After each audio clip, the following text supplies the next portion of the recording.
Aujourd'hui, on est encore au cœur du chantier et c'est évidemment hardcore. Ça n'empêche qu'on a fini la phase 1 et notamment l'évacuation d'une bonne trentaine de sacs de gravats.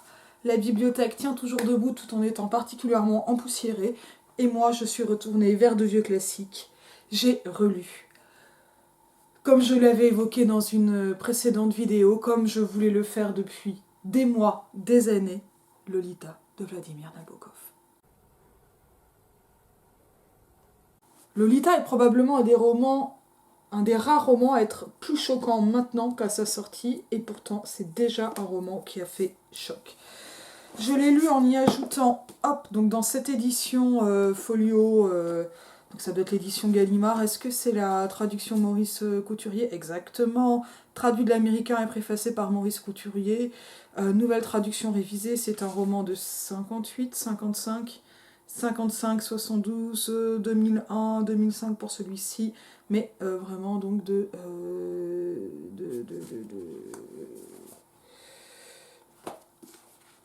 55, mais pourquoi là moi je l'avais noté en 58 Lolita, et là je le vois en 55. Qu'est-ce qui est marqué là? Mais moi dans ma tête c'est 58. Mais ça veut pas dire que ma tête est juste, hein. Lolita Paris 55, c'est ça. Ah, ça doit être aussi et c'est l'édition américaine qui est de 58. Donc voilà mon erreur. Donc effectivement, 55. Et j'y ai adjoint cet ouvrage que j'avais déjà évoqué, qui est le journal de Vera Nabokov, l'épouse de Vladimir. C'est assez court chez Lerne. Journal 58-59, l'ouragan Lolita. Il y a peu de choses à en dire, mais j'en dirai un petit peu. Donc là, on est dans une traduction Maurice Couturier revue, traduit de l'anglais ici par Brice Mathieusan, et là, j'arrive pas à lire la suite. Traduit de l'anglais, préfacé à noter par Yannick Chupin et Monica Manolescu. J'espère que je le prononce correctement, et ici, on est sur un copyright 23. Tac, allez, ça c'est pour ma miniature. Lolita, c'est extraordinairement compliqué, c'est extraordinaire tout court, c'est fulgurant, c'est splendide, c'est évidemment plus qu'un coup de cœur. Ce sont aussi beaucoup d'étonnements et on va les explorer. Je pense que ça va être une vidéo assez longue. Alors, on va vraiment commencer par le roman. Lolita, moi je vais déjà le recontextualiser, c'est la 3e fois que je le lis, 3 ou 4e fois que je le lis, et c'est très étonnant parce que la première fois j'avais donc l'âge de Lolita, j'avais 12 ans, ce qui est évidemment beaucoup trop tôt pour lire ce genre de roman. Et je pense pas que ça m'ait fait du bien, et je pense que j'ai eu une empathie très bizarre pour Humber et quelque chose comme une incorporation de male gaze tel que celui d'Humber. Je l'ai relu dans la vingtaine, et là je viens de le relire à bientôt 37 ans, c'est-à-dire à l'âge d'Humber, ce qui m'amène à me placer de l'autre côté, et je dois avouer que c'est aussi intéressant, et je l'ai peut-être lu au moment où je passais l'agrégation, c'est-à-dire il y a maintenant 10 ans, puisque je l'ai eu en 2014, et donc j'ai dû le relire en 2012-2013, parce que le programme Nabokov Benjamin Sarot, je l'ai eu 2 ans. Donc, et c'est l'année où je l'ai eu. Je sais plus ce que j'ai eu en comparé, l'année où j'ai eu la grecque d'ailleurs. En tout cas, j'avais beaucoup aimé, donc c'était pas Lolita qui était au programme de la grecque cette année-là, c'était Autre Rivage que j'ai adoré. 2014, faut le rappeler, c'est avant MeToo, hein, donc pour moi il y a vraiment un avant-après MeToo très net, mais qui va aussi sur un avant-après Iris Bray, etc., d'autres bouquins comme ça. Enfin, voilà, moi je suis réellement devenue lectrice ces dernières années, et même pas sur mes années de thèse en fait, sur ces dernières années, il y a quelque chose qui s'est profondément décanté et qui en fait a été enregistré sur la chaîne progressivement. Donc j'ai à peu près les étapes, mais je n'ai pas strictement tout à ce niveau-là. En tout cas, une lecture comme celle de Lolita, bon, la légèreté de l'être qui est toujours prévue viendra aussi un peu dans ce sens-là, mais enfin clairement ça pas. Enfin, on va quand même pas comparer Kundera et Nabokov. Il y a quand même Alors, quelque chose de très intéressant, c'est la dimension polyglotte des deux. Kundera, évidemment, est bilingue. Bon, Nabokov surpasse tout le monde à tous les niveaux. C'est pas parce qu'il s'agit d'être le meilleur ou pas, mais on va quand même le préciser, Nabokov était un romancier accompli en russe, il est devenu romancier en français et il a fini romancier en américain. Et il est devenu un grand romancier américain. C'est extraordinaire, en fait, à ce niveau-là. Et donc moi, je ne le connais pas assez pour faire une comparaison complète, mais en fait, il est à lui-même une espèce d'incarnation de la littérature comparée, de la littérature monde, de la littérature mondiale. Alors qu'il va rester pas complètement occidental, ça serait une littérature du Nord, en gros, hein. Mais c'est ahurissant d'avoir un parcours comme celui de Vladimir Nabokov, qui dit très clairement qu'il parle un mauvais anglais. Voilà, je veux dire, si je parlais un dixième de son anglais, j'en serais absolument ravie. J'avais été déçue néanmoins par ses leçons de littérature, je l'avais un peu évoqué dans un échange avec Guillaume Singal à un moment, notamment sur son besoin de lire de manière métaphorique Kafka ou des choses comme ça, où là je pense pas qu'il soit extraordinaire, mais en tant que romancier, il est ahurissant. Et Lolita est vraiment un roman ahurissant. Alors, c'est un roman qui est très connu parce que c'est donc un roman qui est probablement plus choquant aujourd'hui qu'à l'apparition en 1955, ce qui est quand même suffisamment rare pour être noté. C'est d'ailleurs noté par Couturier dans la préface, je crois qu'elle est de Couturier la préface, je sais déjà plus. Que j'ai bien aimé, mais là dont je n'ai déjà plus de souvenirs, c'est ça Maurice Couturier. Mais voilà, parce que il s'agit d'un roman pédophile, sur la pédophilie. Est-ce qu'il s'agit réellement d'un roman pédophile? Déjà, je vais dire non. Mais on est voilà, sur ça. Alors, il va peut-être falloir expliquer un peu quelle est la forme de ce roman, ce qu'on va oublier, et les effets que ça va produire, et je pense que je vais aller sur 2-3 petits passages à droite à gauche. Alors, je saute la préface, qui est bien, hein, mais qui est pas mon job principal, pour arriver en fait à ce qui est le texte de John Ray Jr., docteur, 5 août 55, je crois que c'est Massachusetts l'avant-propos, à savoir que le texte est accompagné, je vais le lire un petit peu, mais et donc le commenter. Lolita ou la confession d'un veuf de race blanche, tel était le double titre, je suis page 23 de cette édition, sous lequel l'auteur de la présente note reçut les pages étranges auxquelles celle-ci sert de préambule. Leur auteur, entre guillemets Humber, était mort en détention d'un infarctus du myocarde le 16 novembre 1952, quelques jours avant que ne devait débuter son procès. C'est une phrase qui est moche. En me demandant de toiletter le manuscrit, son avocat, maître Clarence Stuart Clark, cousin et ami de longue date, aujourd'hui membre du barreau du District of Columbia, s'appuyait sur une clause du testament de son client autorisant mon éminent cousin à faire comme bon lui semblerait pour tout ce qui touchait à la préparation de cette édition de Lolita. Il n'est pas impossible que la décision de maître Clark ait été dictée par le fait que le correcteur de son choix venait de recevoir le prix Pauling pour un modeste essai, Do the Senses Make Sense, où étaient passées en revue quelques perversions et états morbides. Littéralement, est-ce que les sens font sens? Sens sensitif, sensuel, sensoriel, sensé.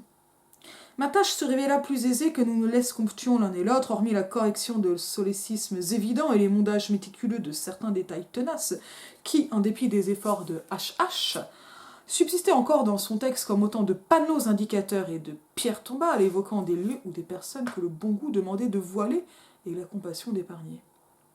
Ce remarquable mémoire est présenté intact, l'étrange pseudonyme de l'auteur et de son invention, et ce masque à travers lequel semble luire deux yeux hypnotiques, ne pouvait bien sûr être levé conformément aux vœux de son titulaire. Donc en fait, nous avons complètement une fiction du manuscrit trouvé qui s'inscrit dans le genre de l'annale judiciaire, ou plus exactement psychopathologique, ramené au statut de la confession. Et on peut noter qu'on a un écart entre le titre Lolita, qui est donc un prénom plutôt un titre thématique et aucun sous-titre, et un sous-titre annoncé dans cet avant-propos, confession d'un veuf américain, etc., qui va extrêmement le situer d'un point de vue, de classe sociale, de genre, etc. Mais qui donc aussi déplace ou passe du titre thématique à un sous-titre thématique, mais il faut bien lire et se souvenir de l'avant-propos, à savoir, il s'agit d'un manuscrit trouvé et à peine toiletté. Donc en fait, on a ici un ensemble de garanties, d'authenticité qui vont nous expliquer d'où vient ce texte, que son auteur est mort, qu'il a un pseudonyme, qu'il aurait dû avoir un procès, il n'en a donc pas, ce qui permet par exemple de comprendre pourquoi on n'aurait pas eu accès à une version médiatique et non littéraire et uniquement autobiographique de l'histoire, puisque, bon, ben donc voilà, il n'y a pas... puisqu'il y aurait eu cet infarctus qui aurait stoppé les choses, par exemple.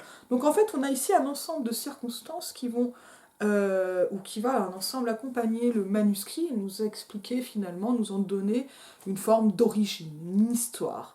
Ça nous permet de savoir un peu où on en est, d'avoir des raisons qui vont fonder la fiction de la production de ce manuscrit comme de sa destination, c'est-à-dire comment ce manuscrit est arrivé. On a les intermédiaires, on a à peu près tout.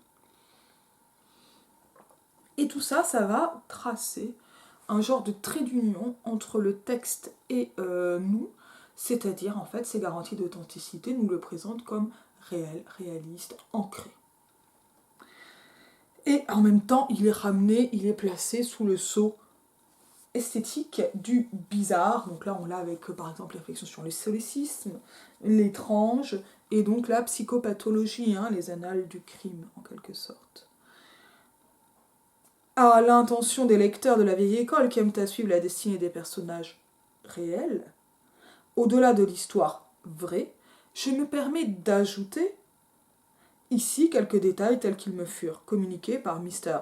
Windmuller de Ramsdale, qui désire conserver l'anonymat afin que l'ombre démesurée de cette sordide et lamentable affaire n'atteigne pas la communauté à laquelle il est fier d'appartenir. Sa fille, Louise, est maintenant en seconde année de faculté, Mona Dale est étudiante à Paris, Rita a récemment épousé, tous les noms sont entre guillemets, récemment épousé le propriétaire d'un hôtel de Floride, Mrs. Richard F. Schiller est morte en couche le jour de Noël, etc., etc. Donc en fait, on arrive, on a une liste de noms, et finalement, les destinées sont achevées avant que quoi que ce soit ait commencé. Et on va nous garantir une authenticité, justement par le voile de cette fiction, du roman à clé, etc. Considéré sous l'angle purement romanesque. Et donc là, on arrive avec des considérations littéraro-esthétiques. Lolita traite de situations et d'émotions qui, si le récit en avait été étiolé par des détours insipides, demeureraient vagues et exaspérantes aux yeux du lecteur, prises en compte du public. Certes, on ne trouve pas un seul terme obscène dans tout l'ouvrage, ce qui n'est pas tout à fait vrai. Et le solide philistin accoutumé par les conventions modernes à accepter sans broncher les mots orduriers qui foisonnent dans un roman banal sera sans doute très choqué de ne pas les rencontrer ici. Tout un paradoxe. Alors que le pornographique attendrait une certaine forme de cliché, et ça c'est ce qu'il va y avoir dans la postface de Nabokov lui-même, la médiocrité du roman pornographique se nourrit de ce cliché et se lasse de l'artifice littéraire. Ici c'est tout l'inverse. Comme une sortie finalement du pornographique, on peut se rappeler que chez Umberto Eco, c'est le vide des séquences qui vont permettre de relier des scènes pornographiques qui fait le film pornographique, ce qui est une vision évidemment bien dépassée, et qui ne correspond pas du tout au hub, aux différents hubs du porno. Et voilà, je n'ai pas besoin de vous faire un film, vous voyez très bien ceux auxquels je fais allusion. Donc on est sur une vision évidemment qui a 70 ans du porno et qui correspond à un porno de son époque, mais qui va aussi sur cette dimension extrêmement codée, qui correspond parfaitement par exemple à ce que travaille Marc Jaja sur Grindr. Voilà. Donc c'est sur cette question de connivence, et donc que vont nous dire ces signes, à quel savoir partagé ils font, et sur quel savoir partagé ils s'appuient, et donc comment étudier ces savoirs justement par ces signes-là. Ici, on n'est justement donc pas dans un roman banal, et c'est cela qui va être choquant, justement parce qu'on va éviter le choquant attendu. Comme si, cependant, si pour satisfaire la paradoxale pruderie de celui-ci, le correcteur entreprenait de diluer ou de mettre telle scène que des esprits d'un certain genre pourraient qualifier d'aphrodisiaque, voire à ce sujet, etc. Et donc là, à partir d'un roman de Joyce. Alors ici, finalement, donc ça n'est pas excitant parce qu'on enlève le cru, et c'est comme on est très proche finalement du libertinage 18e avec cette question donc de la gaze. Et là, moi, je pense qu'en fait, c'est complètement faux. Mais que c'est justement aussi un cliché permettant de dire attention, le roman n'est pas obscène, il va s'agir d'autre chose. Car les scènes, donc si on...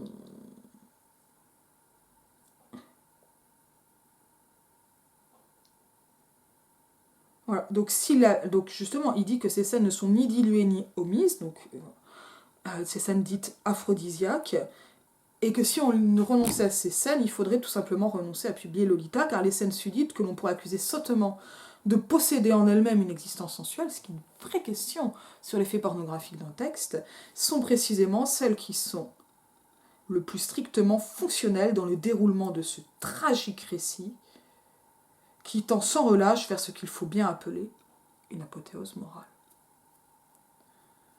Les cyniques vous diront que la pornographie commerciale a les mêmes prétentions, les érudits riposteront en affirmant que la confession passionnée de HH est une tempête au fond d'une éprouvette, que 12% en moins des adultes américains de sexe mâle, au bas mot, selon le docteur Blanche Schwarzman, communication orale, connaissent chaque année, sous une forme ou une autre, l'expérience très spéciale que décrit HH avec tant de désespoir, et que si notre mémorialiste dément avoir consulté un psychothérapeute compétent en ce fatalité de 47, le désastre eût été évité. Mais bien sûr, le présent livre n'aurait pas vu le jour non plus. Donc on va avoir une espèce de justification par la statistique, l'inscription dans une société, une forme d'universel, au-delà de cette société à un moment donné, et plus largement donc de morale, au moins par le témoignage, la version, la dimension documentaire. On voudra bien pardonner au présent commentateur de répéter ce qu'il a maintes fois expliqué dans ses écrits et ses conférences, à savoir que l'épithète choquant n'est bien souvent qu'un synonyme d'insolite, et que toute grande œuvre d'art est surtout originale et devrait ainsi par nature exercer un effet de surprise plus ou moins choquant. Loin de moi l'intention de faire l'apologie de HH, il est à n'en pas douter un personnage abject et horrible, un exemple, un signe de lèpre morale, un composé de jovialité et de férocité qui masque peut-être une détresse sans fond, mais n'est pas fait pour inspirer la sympathie. Il est pompeux et fantasque, la plupart des commentaires dont il accable au passage les habitants et le cadre de ce pays sont risibles. Et ça c'est très important, j'ai trouvé que c'est un récit qui avait, par mains aspects, une profonde dimension comique. Pas tout le temps, mais aussi. La sincérité désespérée que l'on sent vibrer tout au long de sa confession ne saurait pour autant l'absoudre, dimension religieuse dingue, de ses péchés qui sont d'une fourberie diabolique et est anormal. Ce n'est pas un gentleman, mais son archer magique sait faire naître une musique si pleine de tendresse et de compassion, ça c'est faux, pour Lolita, voir que l'on succombe au charme du livre alors même que l'on aborde son auteur, et ça c'est vrai. En tant que document clinique, il est très vraisemblable que Lolita deviendra un classique dans les milieux psychiatriques, il est devenu bien au-delà. En tant qu'œuvre d'art, l'ouvrage transcende ses aspects expiatoires, toutefois ce n'est pas tant son intérêt scientifique ou sa valeur littéraire qui nous importe que l'impact moral, vraiment sous l'Ancien Régime, qu'il devrait avoir sur le lecteur sérieux, car à travers cette poignante analyse personnelle, transparaît une leçon universelle. Cet enfant rétive, cette mère égoïste et cet obsédé pantelant, la misogynie sur la mère, ne sont pas seulement les personnages hauts en couleur d'une histoire unique en son genre, ils nous mettent en garde contre de périlleuses modes. Ils stigmatisent des mots redoutables. Lolita devrait nous inviter tous, parents, travailleurs socio-éducateurs, à redoubler d'efforts et à faire preuve de vigilance et de sagacité afin d'élever une génération meilleure dans un monde plus sûr. Et ce n'est pas du tout ce que fait le bouquin. Et que fait Lolita ? Bon, moi, je veux dire, arrivé là, il y a plusieurs lectures de Lolita, on va quand même rappeler ce que c'est. Lolita, c'est donc le journal à la première personne d'un type qui s'auto-appelle dans ce texte Humbert, et c'est la seule identité que l'on en ait. Et on aura à la fin du roman un petit commentaire rapide sur d'autres pseudonymes qui auraient été possibles, qui sont tous redoublés du type auto, etc. Mais voilà, il garde Humbert choisi par lui-même. C'est un homme suisse, très érudit, très spécialiste de littérature anglaise, qui écrit les manuels d'histoire de littérature anglaise, européen donc, qui vit à Paris, qui a une première épouse et qui arrive aux États-Unis. Dès le départ du récit, tout le récit est, dès son titre, dès son incipit, montrer comme l'histoire d'une grande obsession qui va avoir une genèse, un déroulement et des conséquences, une obsession pour un certain type de jeune fille qu'il surnomme les nymphètes, et en particulier pour une qu'il surnomme, parce que ce n'est pas son vrai nom, Lolita. Et son nom est lui-même une invention. Lolita, c'est le surnom qui est donné à Dolores Az. C'est un nom évidemment qui apparaît à plein de reprises dans le texte.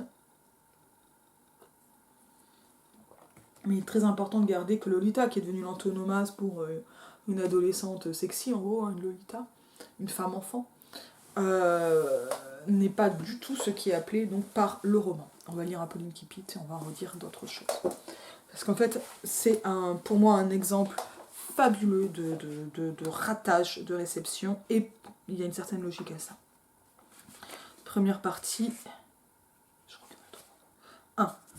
Lolita, lumière de ma vie, feu de mes reins, mon péché, mon âme, L-O-L-I-T-A, le bout de la langue fait 3 petits pas le long du palais pour taper à 3 contre les dents. Lolita. Le matin, elle était l'eau, simplement l'eau, avec son mètre 46 et son unique chaussette.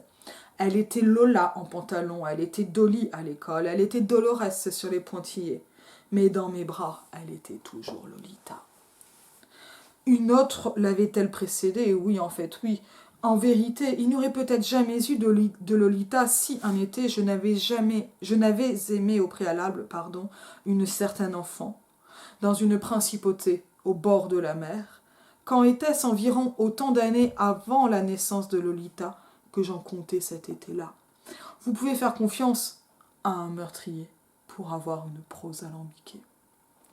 Mesdames et messieurs les jurés, la pièce à conviction numéro 1 est cela même que convoitaient les séraphins, ces êtres candides, simples aux ailes altières, voyez, cet entrelac d'épines, et on va revenir sur la Genèse. C'est splendide, c'est horrible. On est vraiment au plus pur sublime, dans le sens aussi bien Hugo Schiller, c'est l'enfer de texte. Et c'est aussi en ça qu'il va être vraiment intéressant pour la façon dont il va mettre en tension son public. Kubrick a complètement raté le film. Je vais essayer de le revoir. Je l'ai vu beaucoup trop jeune, le Lolita, bon voilà, ratage complet. Dans mes souvenirs, voilà, mais il a trop bien fait de l'anglais droit. Lolita, lumière de ma vie, feu de mes reins, on a dès le premier paragraphe, tout ce que va être Lolita, c'est d'abord une sensualité entièrement verbale, si ce n'est verbeuse, la fameuse prose alambiquée. Tout le récit s'annonce finalement comme un thriller. Il y a un meurtre, puisqu'il y a un meurtrier. Mais tout est déplacé, c'est du Nabokov 100%, à savoir que le meurtrier, on l'a aussi chez Agatha Christie, et ça c'est complètement Roger Bayard, d'ailleurs, pas Roger Bayard, je pense à Roger Accord, Pierre Bayard. J'imagine que Pierre Bayard a dû écrire sur Lolita, qui est un texte si intéressant. Mais toute la question est donc là de savoir non pas qui est le meurtrier, mais qui est la victime. Et peut-être que la victime, c'est déjà Lolita. En tout cas, elle va se placer comme ça, sous le sceau. Elle va être placée sous la menace du meurtre. Et elle est... Ce premier paragraphe va l'approprier entièrement et l'approprier jusqu'à son nom. On va rappeler que c'est la faculté adamique, le pouvoir adamique que de nommer, celui d'Adam, qui va nommer les animaux. C'est un pouvoir qui est donné par Dieu et qui est un pouvoir créateur, puisque c'est le pouvoir qui permet, si ce n'est de créer, du moins d'organiser, de dire, de désigner, de faire advenir le monde. Et là, on voit directement, dans ce deuxième paragraphe, que ce pouvoir adamique s'octroie le locuteur, le narrateur, le meurtrier, ici, qui aussi s'auto-qualifie et va se présenter, et un pouvoir parfaitement conscient. On l'a ici et qui a en même temps un pouvoir extrêmement sensuel. C'est aussi, on va le dire tel quel, un pouvoir, et aussi un pouvoir d'appropriation. Lumière de ma vie, feu de mes reins. Avec la sensualité, l'érotisme, l'excitation, de cette appropriation.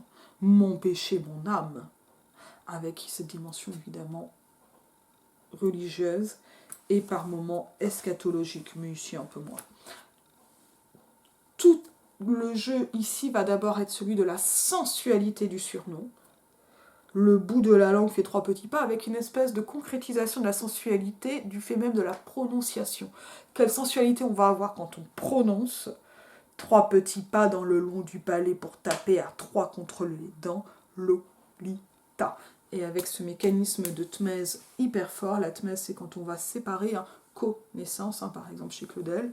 Ici ça va en faire carrément des phrases, Lolita, avec des points qu'on a dans la chanson d'Alizé.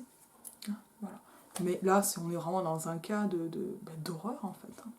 Et qu'on a aussi dans le Laetitia de Gainsbourg. Mais de toute façon, Gainsbourg est habité par Lolita. Ça dit bien des choses sur Gainsbourg. Et donc, on a une espèce de caractérisation qui va ramener au monsieur en question et à sa genèse. Cette caractérisation, elle va d'abord passer par les noms et des petits détails, son mètre 46 et son unique chaussette, qui vont connoter immédiatement l'enfance, la petitesse. Et donc les différents costumes, parce que Lolita est une poupée dans des rôles. Elle était Dolores sur les pointillés, ça c'est administratif, et ça dit aussi des choses sur un futur rôle. Mais dans mes bras, elle était toujours Lolita, avec comme ça cette espèce donc de sensualité, d'érotisme, de sexe, affiché dès le 2e paragraphe. Mais qu'on avait dès l'ouverture, lumière de ma vie, ça pourrait être tout spirituel, feu de mes reins, on est beaucoup moins dans le spirituel. Et il ne s'agit pas ici d'une colique néphrétique. Une autre, on l'avait-elle précédée, alors ça va être une espèce de jeunesse, sur une première nymphette à l'âge des nymphètes, donc 12 ans, c'est-à-dire que la nymphette, telle que va la décrire de manière extrêmement belle, est révulsante. Humbert, ce sont en fait des jeunes filles prépubères. Mais ce ne sont pas toutes les jeunes filles prépubères, ce sont certaines qui vont avoir une certaine grâce, une certaine sensualité, et avoir quelque chose d'aguichant, en gros, et qui vont, cette grâce un peu difficile à définir, et qui va en fait être perceptible par une certaine forme de public, qui est finalement de l'ordre des happy few, sensible à un certain plaisir esthétique. Et là, un Masneff a couru se reconnaître dans la psyché horrifique et dans l'espèce d'élitisme immonde et complètement illusoire. On a eu un petit problème de carte SD, on continue. Donc on le voit là, toute la genèse. En fait, là on va arriver dans dès le 2e chapitre sur cette espèce de jeunesse qui amène au goût pour les nymphètes, qui va être amené à un événement un peu traumatique qui est globalement celui de la rencontre avec une autre jeune fille, Annabelle, et qui en fait s'appelle Annabelle Lee, et cela évidemment en allusion transparente au poème d'Edgar Allan Poe, Annabelle Lee. Et tout ça, ça va permettre d'avoir une espèce de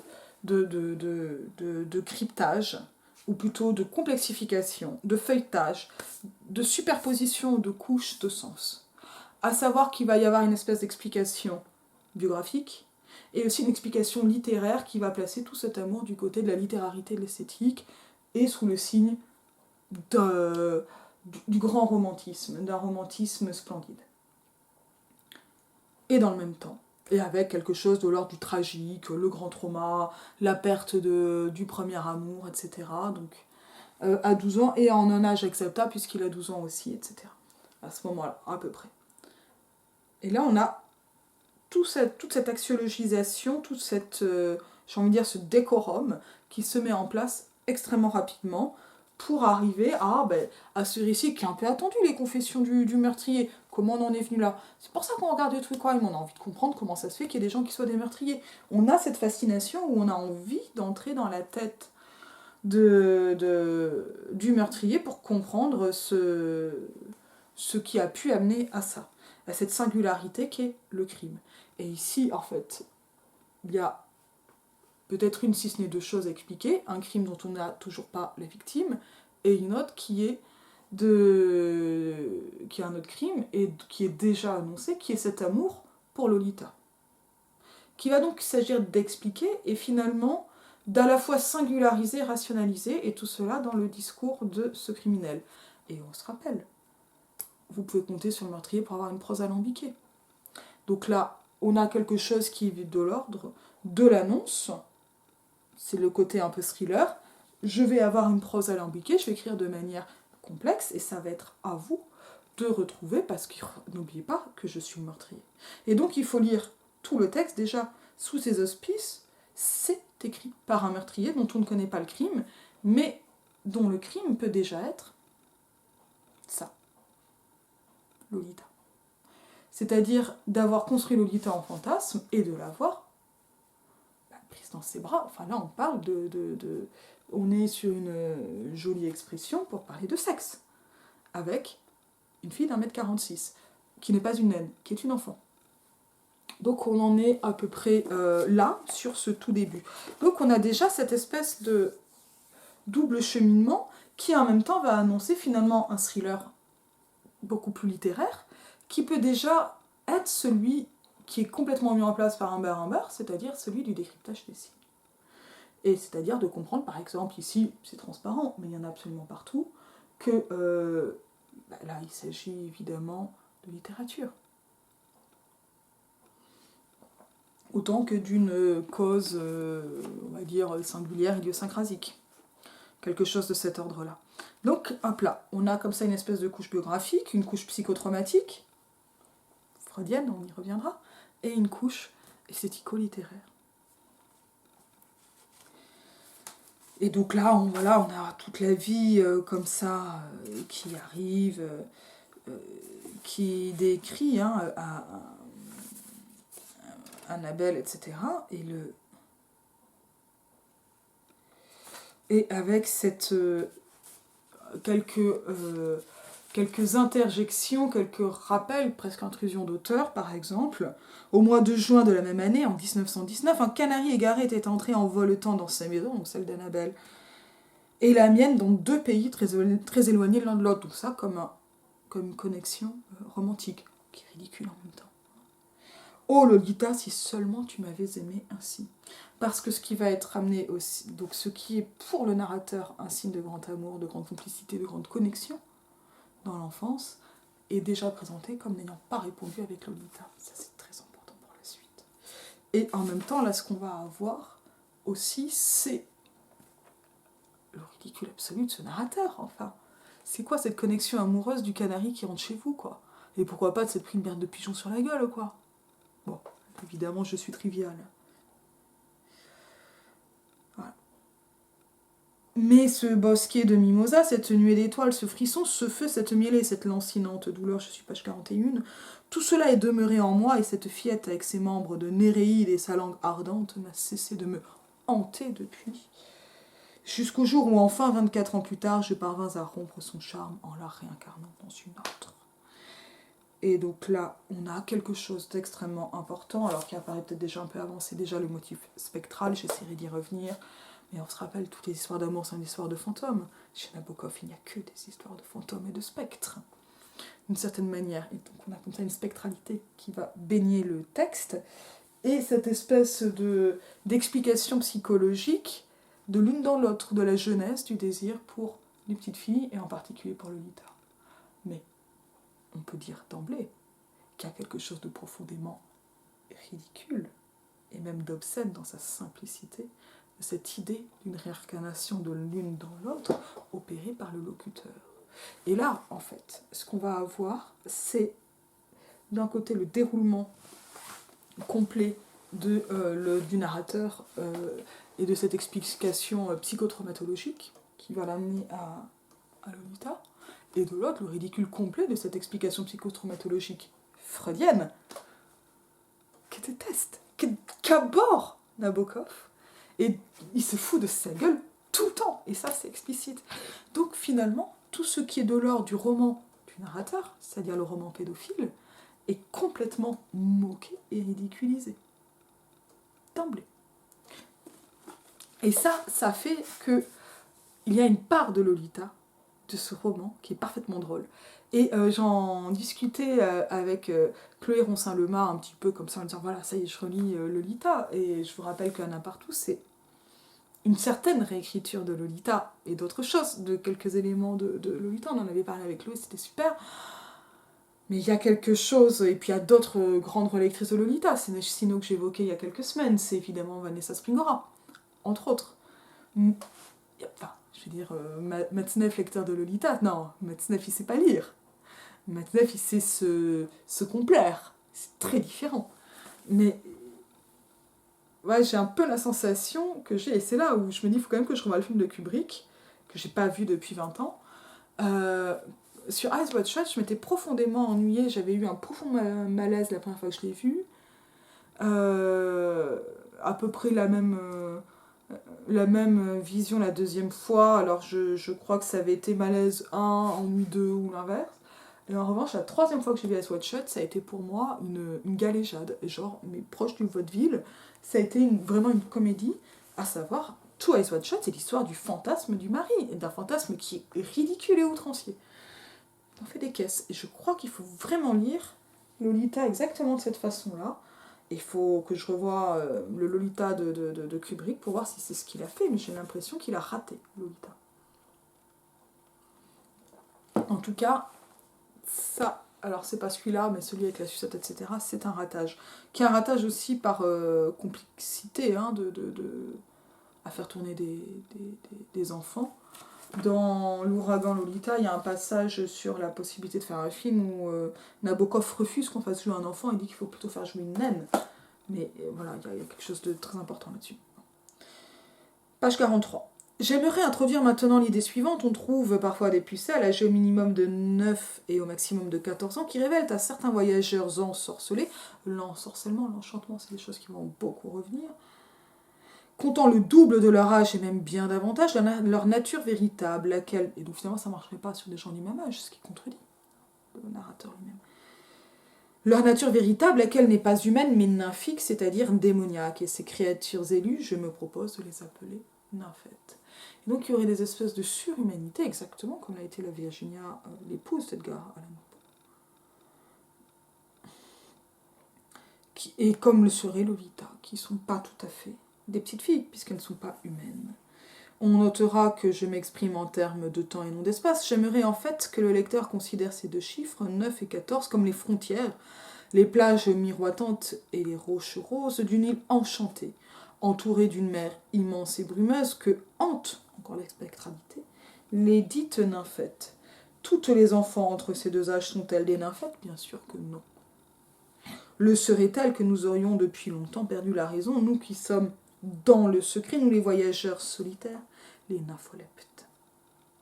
Qui plus est, la beauté ne constitue nullement un critère, et la vulgarité, ou de moins ce que l'on nomme ainsi dans une communauté donnée, n'amoindrit pas forcément certaines caractéristiques mystérieuses, cette grâce fatale, ce charme insaisissable, fuyant à 6 dieux confondants, qui distingue la nymphette de telle ou telle de ses congénères qui sont infiniment plus dépendantes de l'univers spatial des phénomènes synchrones que de cet îlot intangible de temps enchanté où Lolita s'ébat avec ses semblables.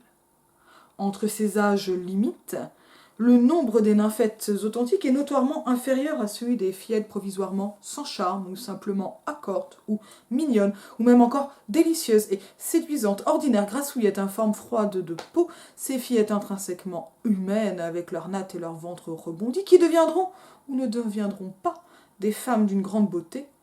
Songez à ces affreuses gamines boulottes en bas noir et chapeau blanc qui se métamorphosent en stars éblouissantes à l'écran. Présenter à un homme normal la photographie d'un groupe d'écolières ou de Girl Scouts en le priant de désigner la plus jolie d'entre elles, ce n'est pas nécessairement la nymphette qu'il choisira. Il vous faut être un artiste doublé d'un fou, une créature d'une infinie mélancolie, avec une bulle de poison ardent dans les reins et une flamme supravoluptueuse brûlant en permanence dans votre délicate épine dorsale, comme il vous faut rentrer sous terre, vous cacher. Pour discerner aussitôt, à des signes ineffables, la courbe légèrement féline d'une pommette, la finesse d'une jambe duveteuse, ça veut dire prépubère, et autres indices que le désespoir et la honte et les larmes de tendresse m'interdisent d'énumérer le petit démon fatal au milieu de ces démons en bonne santé. Aucune d'entre elles ne la reconnaît et elle demeure elle-même inconsciente du fantastique pouvoir qu'elle détient. Par ailleurs, et puisque le concept de temps joue un rôle si magique dans cette affaire, l'étudiant ne sera pas surpris d'apprendre qu'il doit y avoir un intervalle de plusieurs années, jamais moins de 10 à mon avis, ordinairement 30 ou 40, et même jusqu'à 90 ans, 90 dans certains cas notoires, entre la pucelle et l'homme, pour que celui-ci succombe au charme de la nymphette. Ce qui contredit complètement la jeunesse nymphique. Il s'agit là d'un problème d'ajustement focal, on est presque dans le gaze, d'une question de distance que l'œil intérieur palpite de surmonter, aussi d'un certain contraste que l'esprit perçoit avec un halètement de plaisir pervers. Lorsque j'étais enfant et que ma petite Annabelle était enfant, celle-ci n'était pas pour moi une nymphette, j'étais son égale, un petit faune à tous égards. Cette même île enchantée du temps, mais aujourd'hui, en ce mois de septembre 1952, alors que 29 années se sont écoulées, je crois pouvoir reconnaître en moi le premier farfadet fatal apparu dans ma vie, en elle, pardon. Nous nous aimâmes d'un amour précoce avec cette ardeur sauvage qui si souvent ravage tant de vies adultes. J'étais un garçon robuste et je survécus, mais le poison était dans la plaie, et cette plaie ne s'est jamais cicatrisée, de sorte que bientôt je mûris et me retrouvai plongé dans une civilisation qui permet à un homme de 25 ans de courtiser une fille de 16 ans, et pas une fille de 12 ans. Il faut décrypter ça.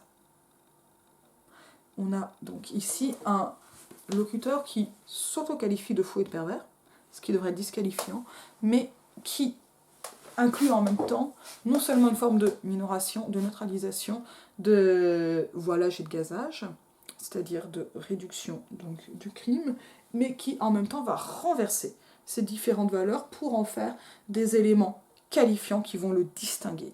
Et ça va apparaître par une espèce de forme de complotisme. C'est-à-dire que ce sont des esthétiques complotistes dans le sens où il va s'agir pas exactement de complot, mais d'initiation. Et de Happy Few, de certaines... une forme de reconnaissance de certaines personnalités, de certains hommes, qui vont pouvoir reconnaître les nymphètes et d'autres pas, et qui vont les reconnaître selon des signes, et ces signes où ils vont être esthétiques. Ils vont aussi être, finalement, liés à un charme, à un, on pourrait dire un je ne sais quoi, si on est féminien, en tout cas à de l'indéfinissable, et c'est justement parce que cet indéfinissable va dans ces formes de flou, de vague, de difficile, hop, la focale se fait plus, qu'il va s'agir ici d'un critère qui va être qualifiant, et qui va être qualifiant aussi, et qui va faire, donc tout cela va reposer en fait sur un système de valeurs occidentales esthétiques qui repose sur une certaine forme de complexité de l'accès à l'art. C'est ce que l'on a par exemple dans le Sacre de l'auteur de Pénichou qui est rangé par là-bas chez moi, ou par là. Peut-être que j'en fasse un jour une vidéo, par les scénographies vectoriales étudiées par José Luis Diaz. Ici, donc voilà, il va y avoir en fait quelque chose ici qui va donc singulariser donc, du côté du meurtre, et ça va amener des formes de fascination, mais qui sont normalement disqualifiantes, du côté de la folie, idem, et notamment de la folie ramenée à l'artiste. Hashtag Artaud, hashtag Picasso. Mais aussi avec donc ici une folie qui va reconnaître, et qui va pas seulement atténuer ou passer sous le silence ou neutraliser la violence, mais qui va la parer d'atours qui vont être aussi excitants qu'esthétiques, et qui vont dans le même temps refuser que violence soit appelée violence, ou là, en fait, pour moi, ce qui est vraiment on va dire le challenge, l'énorme défi de Lolita, j'en ai marre que ça fasse pas le point, c'est vraiment que le roman fait passer comme qualifiant des éléments qui sont normalement disqualifiants, et que le renversement s'opère sous nos yeux, parce qu'il va reposer sur cette valorisation de l'initiation, de la complexité, du plaisir esthétique réservé à quelques-uns qui vont se reconnaître, et ces quelques-uns qui vont en plus se reconnaître, enfin qui vont être encore définis par cet écart d'âge. Mais en fait, on a déjà adhéré, parce que ce sont les valeurs, hop là, occidentales, que d'adhérer à cette complexité élitiste, ou à cet élitisme esthétique, et c'est ensuite qu'on gobe la pilule de l'écart d'âge. Et avec cette reprise donc, de la contradiction entre ce qui pourrait être une espèce de genèse, et qui en fait n'est plus qu'un goût, mais un goût qui devient une identité et une obsession. avec quelque chose qui est à la fois profondément pervers et complètement juste, à savoir qu'on est dans une société où il est compliqué d'expliquer de la limite entre courtiser une fille de 16 et l'interdit d'une fille de 12, le texte sous-entendant donc la légitimité à la fille de 12, le bon sens voudrait donc l'interdiction de la fille de 16. Mais en tout cas, parce que, en fait, Humber se fonde sur ce qu'on appelle aujourd'hui la culture du viol, qui est aussi une certaine culture pédopornographique, et une culture de la valorisation de dimensions incestueuses, et Lolita fait complètement ça, trigger warning partout au fait, et donc de ces dimensions en fait qui devraient être transgressives et qui sont en fait ici présentées plutôt comme désirables. Je pense que, alors j'ai fait tellement de travaux que j'ai de la poussière sur absolument tout. Normalement la caméra était protégée, mais je pense que c'est pour ça que le focus se fait pas bien. Donc c'est à peu près ça là qui se met en place, et ici autour de cette description pseudo-scientifique de la nymphette, c'est un peu repris avec le fait que la nymphe c'est un stade papillonnaire, donc là on retrouve le Lepidoptéris qui est Nabokov, c'est-à-dire le grand amateur de papillons, mais ce que l'on a surtout c'est un certain regard scientifique ou qui se plaît à jouer le scientifique pour catégoriser le monde. Avec ce pouvoir adamique, avec ces questions donc, de catégorisation du monde. Et c'est aussi de ça dont il va s'agir, quelque chose qui est aussi qui prend les atours de l'érudition scientifique et surtout esthétique artistique pour transformer un goût pour pas les jeunes filles, pour les petites filles, en un goût qui serait purement esthétique. Et finalement, comme si la sensorialité pouvait être une esthétique, et ça moi je le pense profondément, mais pas celle-là en fait. Et là, qu'est-ce qui va se passer ? Eh bien finalement, en s'auto-qualifiant donc, en parlant de farfadet, en se voyant comme un petit faune, là on a quelque chose, bon, c'est quand même un peu ridicule quoi, ces histoires de nymphette, hein, on ouvre les yeux, c'est ridicule. Et on a également avec toute cette espèce de catégorisation impossible, fait reposer sur un élitisme complètement illusoire et complètement maniable et arbitraire. Si on regarde réellement ce qu'est une catégorisation scientifique, et Nabokov le sait très bien, il est lépidoptériste. Au-delà d'être romancier, écrivain, professeur de littérature, ça ne tient pas la catégorisation comme ça. Je suis vraiment désolée pour la mise au point. On va essayer de rebouger un peu tout ça. Et ça, je pense qu'il y a quelque chose de profondément ironique dans ce regard, vraiment ironique. Et donc là, on va avoir un peu donc, toute une duplicité ensuite affichée, pas étonnant alors que ma vie d'adulte pendant la phase européenne de mon existence se soit révélée monstrueusement double. J'entretenais au grand jour ce qu'on appelle des rapports normaux, avec un certain nombre de femmes terrestres ayant des citrouilles ou des poires en guise de seins. Secrètement, j'étais consumée par la fournaise infernale d'une concupiscence restreinte à l'égard de toutes les nymphètes qui passaient, mais poltron respectueux des lois, je ne me permettais jamais de les approcher. Et donc là, on a bien une conscience déjà d'une dimension légale, et on va avoir des consciences d'une dimension morale. Quant aux créatures femelles qu'on m'autorisait à manipuler, mais bonjour la misogynie, les créatures femelles qu'on m'autorisait à manipuler. Elles n'étaient que de simples palliatifs. Donc là, on va avoir toute une espèce d'instrumentalisation misogyne, complètement misogyne, qui n'est pas censée nous rassembler dans une connivence masculine, qui est censée nous écœurer par sa misogynie. Et là, je pense que Nabokov, il est beaucoup plus dans l'écœurement misogyne que dans la valorisation de cette misogynie. Je veux bien croire que les sensations que j'éprouvais dans l'acte naturel de fornication étaient assez semblables à celles qu'éprouvent les grands mâles normaux lorsqu'ils s'accouplent avec leurs grosses femelles tout aussi normales en ce va-et-vient coutumier qui fait trembler le monde. Le seul inconvénient, c'était que moi, à la différence de ces messieurs, toujours l'élitisme, j'avais entrevu une félicité incomparablement plus poignante. Le plus terne de mes rêves libidineux était 1000 fois plus éblouissant que tous les adultères que pouvait imaginer l'écrivain de génie le plus viril ou l'impuissant le plus talentueux. Mon univers était clivé. Et donc en fait finalement, là, autant l'impuissance que la virilité sont conspuées, quand on va les ramener à des critères de création. J'avais conscience non pas d'un, mais de deux sexes, dont aucun n'était le mien, l'anatomiste les qualifierait tous deux de sexe femelle. Mais pour moi, à travers le prisme de mes sens, ils étaient aussi différents que ma et ma. C'est maintenant que je rationalise tout ça. Quand j'avais 20 ou 30 ans, je ne comprenais pas aussi clairement mes affres, etc. Donc là, on va avoir quelque chose qui, en plus d'être profondément ridicule, va parodier le discours psychanalytique et tout le freudisme. Et ça, en fait, c'est le dada absolu de Nabokov. Donc si on a besoin de critères d'actorialité en fonction de qui est Nabokov, pour dire, voilà, est-ce que... en fait, la grande question, c'est est-ce que Lolita est un roman pédophile? Il est évident que non. Mais par contre, est-ce que c'est un roman sur la pédophilie? Eh ben, je suis pas si sûre. Est-ce que c'est un roman qui parle de pédophilie? Certainement. Est-ce qu'il parle principalement de ça? Je crois pas. Et ça, c'est vraiment la conclusion à laquelle je vais en arriver, en fait. Mais ce qu'on va avoir là, c'est notamment tout ce... C'est pas un pastiche, c'est toute cette satire, c'est les mots, du freudisme et de l'analyse et de la rationalisation de l'horreur, en fait, et du crime, grâce aux outils de la psychanalyse. Et il va pas arrêter de se moquer de Freud, en l'appelant Sigismond Ier, etc. Dans Lolita, dans la postface, il y a encore un taquet à Freud qui explicite ça. Et là, en fait, ce qu'on a, c'est du pastiche de ça, ou de la parodie. C'est vraiment une attaque, en fait.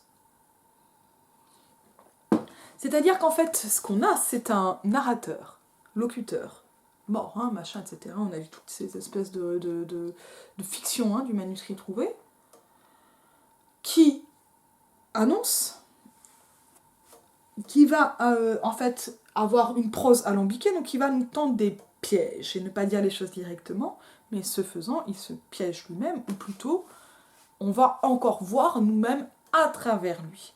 Finalement, en termes sartriens, on va voir un peu ce qu'on peut appeler sa mauvaise foi et sa mauvaise conscience.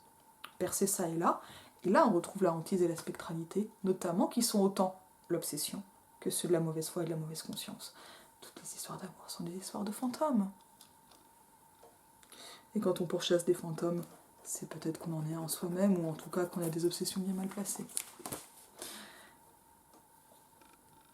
Là, on a quelque chose qui va donc rationaliser et distinguer a posteriori. Et ça, on peut comprendre après coup, cette rationalisation a posteriori, on va la comprendre. Les psychanalystes m'appâtaient par de pseudo-libération, de pseudo-libido. Et donc, en fait, ce qui est drôle, c'est qu'en plus, il va reprendre la psychanalyse qui va lui-même conspuer. Et ça, c'est très Nabokov. Et on est en plein dans le postmodernisme de Nabokov. Tout est à double fond, et en même temps, voilà, tout va être plus ou moins transparent. Explicite, non, c'est jamais explicite, mais en fait, c'est tellement moqueur qu'on ne peut pas être d'accord avec ça. Donc là, on va avoir finalement plein d'exemples qui vont permettre de justifier la sexualisation des jeunes filles. Alors avec des exemples historiques, etc. Ce n'est pas Nabokov qui justifie, c'est le narrateur qui justifie. Et Nabokov, qui ventriloquisant son narrateur, se fout de sa gueule et de sa mauvaise foi, finalement, avec ses arguments culturels. Et finalement, c'est bien plus un roman sur la culture et l'élitisme de la culture, paradoxalement, par un des auteurs les plus élitistes que je connaisse. Et qui en même temps peut se lire aussi comme ça. À propos, page 50, je me suis souvent demandé ce qu'il advenait plus tard de ces nymphètes.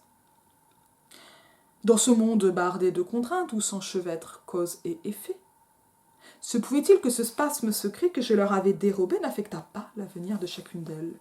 Je l'avais possédée et elle n'en avait rien su. Ça, c'est la fiction qui ne va pas tenir. Fort bien, mais plus tard, cela ne porterait-il pas à conséquence? C'est-à-dire qu'en fait, là, il va avoir des postulats qui sont faux, qui présentent comme des présupposés, qui sont très littéralement le thème de la phrase, c'est-à-dire ce dont on parle, et le prédicat, c'est ce qu'on va en dire. Ce qui va donner une impression d'évidence. Mais en fait, les évidences, elles sont toujours fausses. Mais plus tard, cela ne porterait-il pas à conséquence? N'avais-je pas en quelque sorte compromis son destin en impliquant son image dans mes voluptas? Parce que là, on va nous parler de culture, mais en fait, ce qu'il y a derrière, c'est le monde. C'est-à-dire, c'est à quoi la culture fait référence. Oh, cela a été et demeure toujours pour moi une immense et terrifiante source d'émerveillement. Globalement, l'idée qu'en se branlant sur une image, on puisse atteindre l'image. Fantasme suprême du performatif. J'ai appris cependant à quoi elles ressemblaient, ces charmantes, exaspérantes nymphettes aux bras fluets, lorsqu'elles grandissaient. Je me rappelle encore cette promenade le long d'une rue animée, un après-midi gris de printemps quelque part.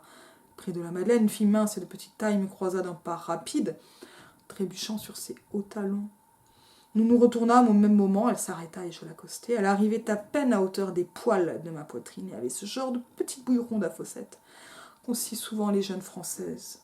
Et avec cette espèce de catégorisation raciste et de connivence qui va toujours comme ça nous entraîner dans cette connivence ici par l'exophore mémorial de notoriété pour là c'est son donc ce genre de petite bouille ronde. Vous voyez bien de quoi je parle, on est d'accord, on est entre nous, hein. Vous voyez là, ça nous tape sur l'épaule, c'est gluant. Et j'appréciais ses longs cils et sa robe serrée et bien ajustée, enveloppant de gris perles son jeune corps, lequel préservait encore, et c'était là l'écho nymphique, le frisson de délice, l'élan au creux de mes reins, un je ne sais quoi, on se rappelle fait le nom, d'enfantin qui se mêlait au frétillement professionnel de sa petite croupe agile. Ce qu'il aime, c'est qu'elle reste un peu enfant, la prostituée de rue. Je m'enquis de son prix, elle répondit prestement avec une mélodieuse et argentine précision. Un oiseau, un véritable oiseau 100. Je tentai de marchander, mais elle eut dans mes yeux baissés, qui plongeaient si bas vers son front rond et son chapeau rudimentaire, un bandeau, un bouquet, l'atroce désir du solitaire, et avec un simple battement de cils, elle dit « Tant pis » et fit semblant de s'éloigner. Dire que 3 ans plus tôt, peut-être, j'aurais pu la voir qui rentrait de l'école. Matzneff, c'est un type qui sait pas lire, donc. Cette évocation acheva de me décider, elle s'engagea devant moi dans l'habituel escalierade, etc. Et on va voir la description du coït. À quel moment on ne le trouve pas abject, Humbert Humbert? On va continuer un peu. Alors moi, ce qui m'a vraiment beaucoup marqué, c'était notamment des passages que j'ai trouvés profondément drôles. Bon là, donc il y a quelque chose qui est quand même très très très dur hein, dans tout ça. Alors avec des espèces de pièges, donc là en fait quand on relit, il y a des indices vers le meurtrier, etc. Parce que c'est aussi un thriller, même si on l'oublie, c'est un thriller et c'est l'histoire d'une obsession. Donc c'est un thriller à l'envers sur comment le crime advient, ce qui est aussi... Je sais pas si ça a beaucoup été lu comme un thriller. Voilà, donc on a la rencontre avec Lolita, donc moi il y avait vraiment un passage que j'avais envoyé à Chloé qui m'avait beaucoup beaucoup fait rire.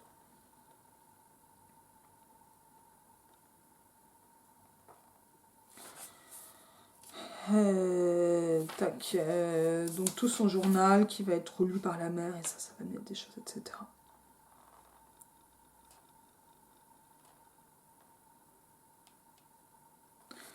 Cela s'avéra être la dernière de quelques 20 entrées, je suis page 107. Le démon a beau être inventif, on verra en lisant ses notes que le stratagème était chaque jour le même. D'abord il me tentait, puis il contrariait mes desseins, me laissant une douleur sourde à la racine même de mon être. Je savais exactement ce que je voulais faire, et comment le faire sans compromettre la chasteté d'une enfant. Après tout, ce n'était pas l'expérience qui me manquait dans ma vie de pédophile, n'avais-je pas possédé visuellement des nymphettes ocellées dans des jardins publics? N'avais-je pas insinué mon anatomie circonspecte et bestiale dans les recoins les plus chauds d'autobus urbains bourrés de monde et grouillant des colères suspendues aux poignées de cuir? Mais depuis près de 3 semaines, j'avais été contrecarrée dans toutes mes misérables machinations. La responsable de ces interruptions était habituellement cette satanée As, donc là c'est la mère, laquelle, comme ne manquera pas de le noter le lecteur, redoutait davantage que l'eau prenne plaisir en ma compagnie que de m'en voir prendre avec l'eau. Donc là, il y a une espèce de projection, évidemment extrêmement misogyne, qu'on trouve aussi chez Matzneff, qui déteste la mère et qui joue de la rivalité. Je ne dis pas qu'il n'y a pas de rivalité entre les mères et les filles, mais je dis que là, la projection va entièrement ramener à la rivalité, ce qui est aussi de la protection de l'eau. La passion que j'avais conçue pour cette nymphette, pour la toute première nymphette qui était enfin à portée de mes timides et maladroites griffes endolories, aurait sûrement fini par m'expédier de nouveau dans quelques maisons de santé si le démon n'avait pas compris, enfin, qu'il devait m'accorder quelques soulagements s'il voulait faire de moi son hocher pendant quelque temps encore. Là, je sais pas, mais à quel moment on se dit qu'il y a quelque chose qui va? Ça va pas, moralement. Donc ça, c'est aussi intéressant. Alors moi, je voulais un passage spécifiquement ridicule.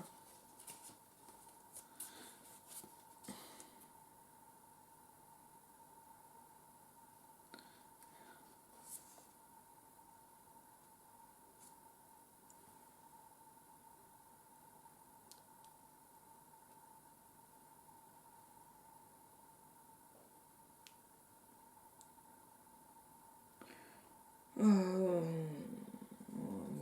bon là on est sur une scène de cul, je sais pas si elle est ridicule ou juste malaisante. Tac, tac, tac.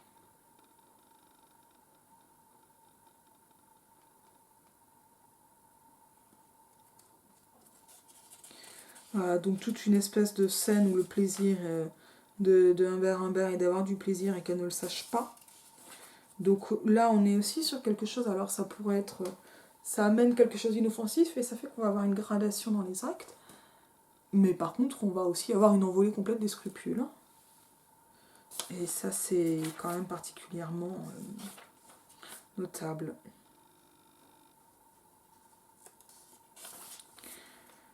Et là, on va avoir donc plein d'ironie dans la déclaration d'amour, etc. de Madame Haas, Charlotte Haas, la mère de Dolores, et qui va donc provoquer le mariage avec la mère de Dolores Haas, slash Lolita, et conduire ainsi à cette relation. Je pensais à un passage pour vraiment montrer le comique du texte, ça c'est le journal, il faut que je remonte, je l'avais photographié. Le problème c'est que j'ai pris beaucoup de photos comme j'ai fait des travaux pour m'avoir toutes mes avancées. Vous en verrez des petits bouts.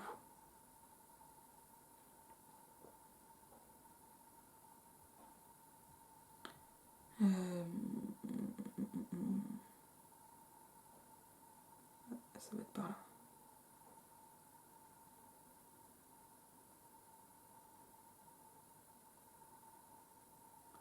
On va voir, est-ce que c'était bien ça. En tout cas, voilà, il y a plein de passages comme ça où moi je comprends pas qu'on puisse considérer comme sérieux tout ce que fait, voilà, ça j'adore, j'avais adoré ça, c'est page 95-96, ouais, je l'avais noté.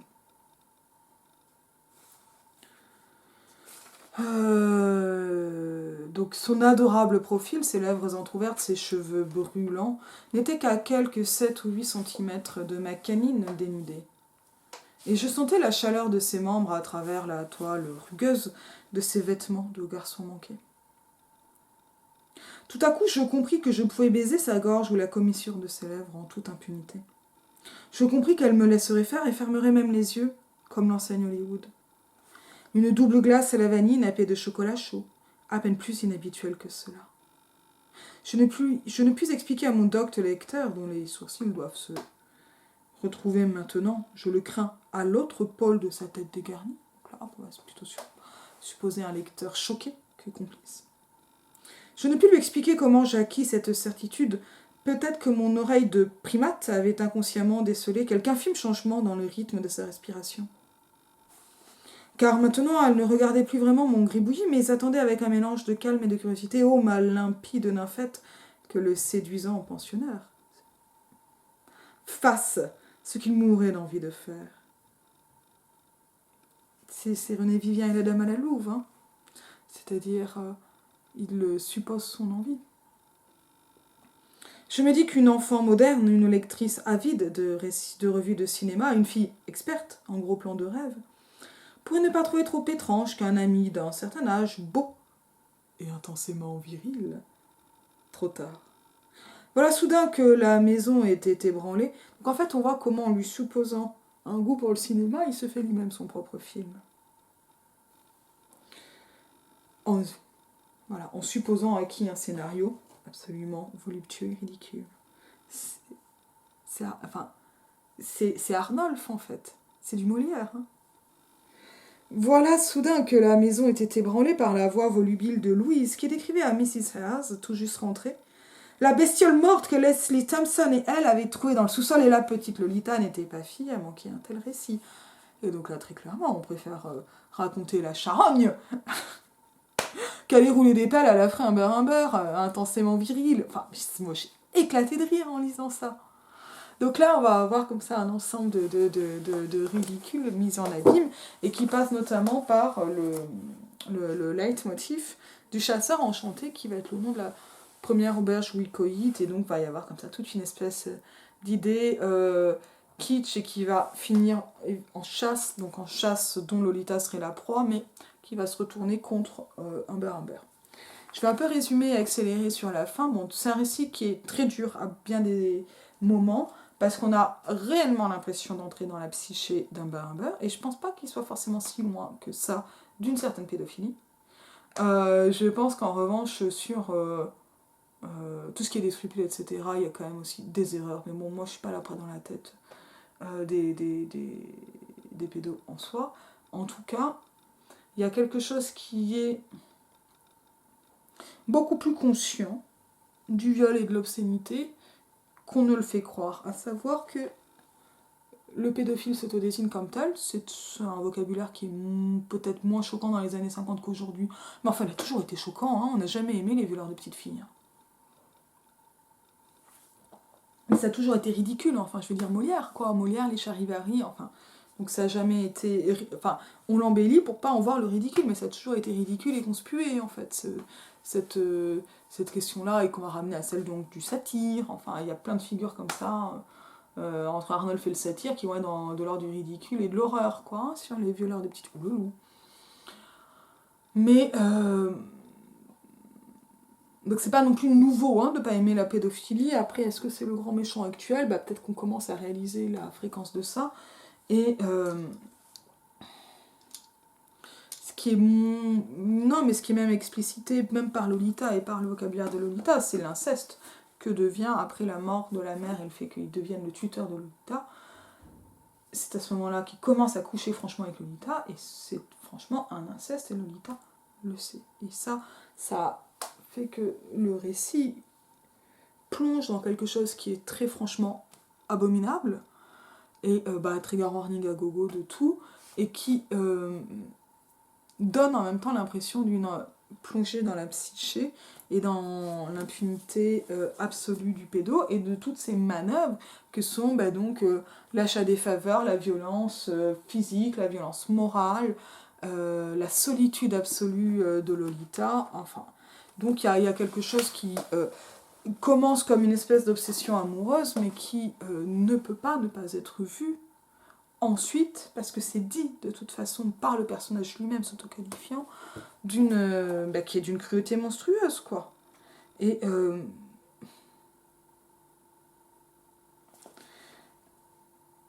avec notamment donc cette inversion complète, à savoir, c'est elle qui me séduisit, dit-il.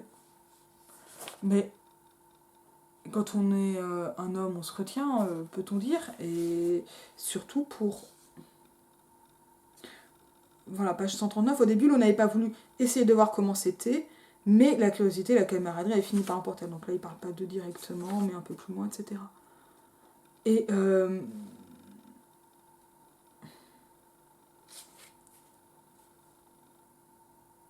voilà, le 33, qui est la fin de la première partie. Dans la joyeuse cité de Leppingville, je lui ai acheté 4 albums de bande dessinée, nous sommes page 246, une boîte de bonbons, une boîte de serviettes hygiéniques, de coca, une trousse de manucure, une pendulette de voyage avec un écran lumineux, une bague avec une vraie topaze, une raquette de tennis, des patins à roulettes avec des bottines blanches, des jumelles, un poste radio portatif, du chewing-gum, un imperméable transparent, des lunettes de soleil, d'autres vêtements encore, des pullovers chics, des shorts, toutes sortes de robes d'été. À l'hôtel, nous prîmes des chambres séparées, mais au milieu de la nuit, elle vint me rejoindre dans la mienne, en sanglotant, et nous nous réconciliâmes fort gentiment. Ça veut dire coït, hein, belle phrase, voilà, mais qu'on va oublier. Elle n'avait, voyez-vous, absolument nulle part où aller. Et c'est horrible. Et là, il n'y a rien de drôle. Là, on a vraiment toute la cruauté qui montre le piège absolu dans lequel tombe la petite. Et c'était juste avant, en 32, pourquoi est-ce que je ne peux pas téléphoner à ma mère si j'en ai envie ? Parce que, répondis-je, ta mère est morte. Et donc, finalement, la seule consolation, le seul lien que trouve Lolita, c'est d'être violée par Humber Humber. C'est d'avoir ces rapports sexuels qui ne peuvent pas être autre chose que des viols, et cela sur tous les critères possibles, et c'est dit dans le texte. C'est explicité, et elle est au minimum soumise à un contrôle coercitif ahurissant, à du harcèlement, et elle est prostituée. Non pas parce qu'elle est prostituée à dot, mais parce que ce qu'il n'arrive pas à obtenir, etc., il l'obtient en l'achetant en permanence, donc par une forme de corruption. En fait, voilà, il y a tous les degrés possibles qui montrent qu'il n'y a pas de volonté d'aller vers Humber Humber chez cette fille de 12, 13, 14 ans qui a perdu sa mère et qui n'a plus qu'un Humber Humber qui la viole dans la vie. Voilà. Bon, ça, voilà. Il n'y a pas de contredit là-dessus, ce n'est pas une histoire d'amour à aucun moment.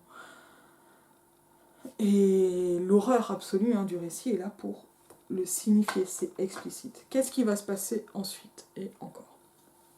Je les ai relevés, tous les passages de contrainte, là je ne vais pas tous vous les faire, là, ça devient chiant.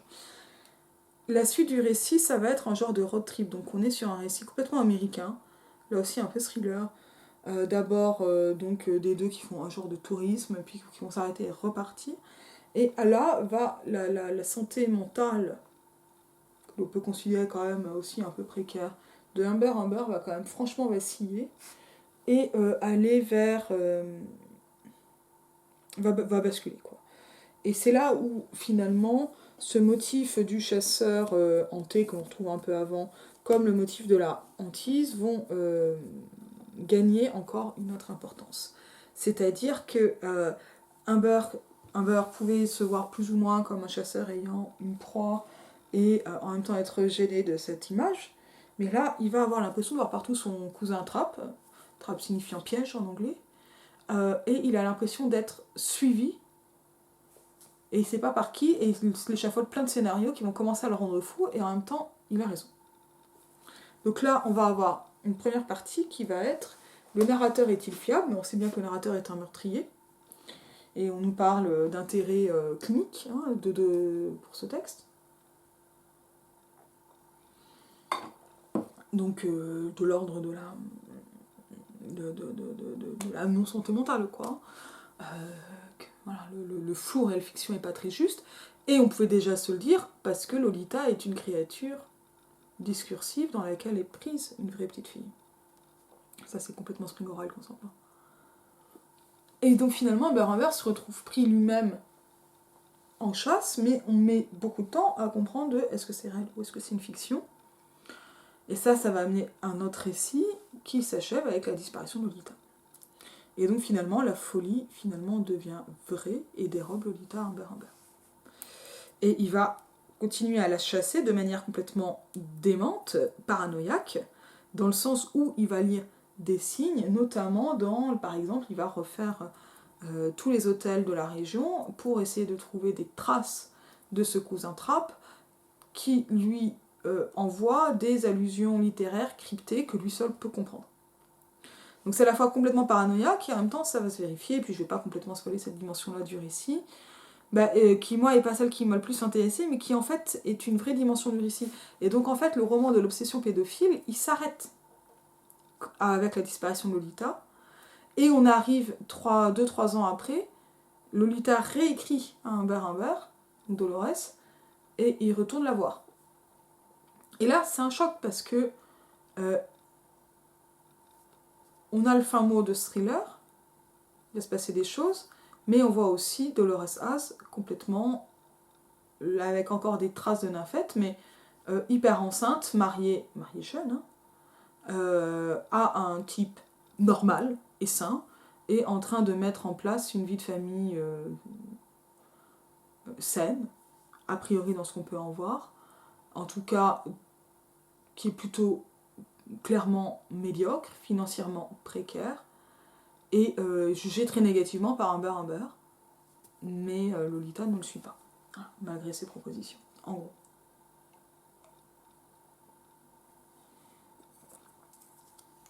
Et on a là quelque chose qui est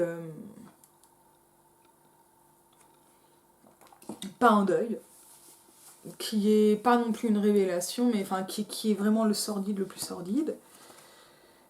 Et où Lolita s'excuse pas d'être non plus partie, mais elle espère qu'il n'est pas fâché, quoi, parce qu'en fait elle a besoin d'argent. Et il va lui donner cet argent. Et c'est... mais en fait c'est déchirant. C'est vraiment un moment moi, que j'ai trouvé très dur. Ah oui, ça c'était très bien, page 445. J'ai noté un... Alors on a plusieurs moments d'allusion au lecteur qui vont donner une impression de d'histrionisation, de mise en scène comme ça du récit. Pourquoi j'ai noté le chapitre 23 ? Est-ce que c'est celui de la bonne partie d'ailleurs ?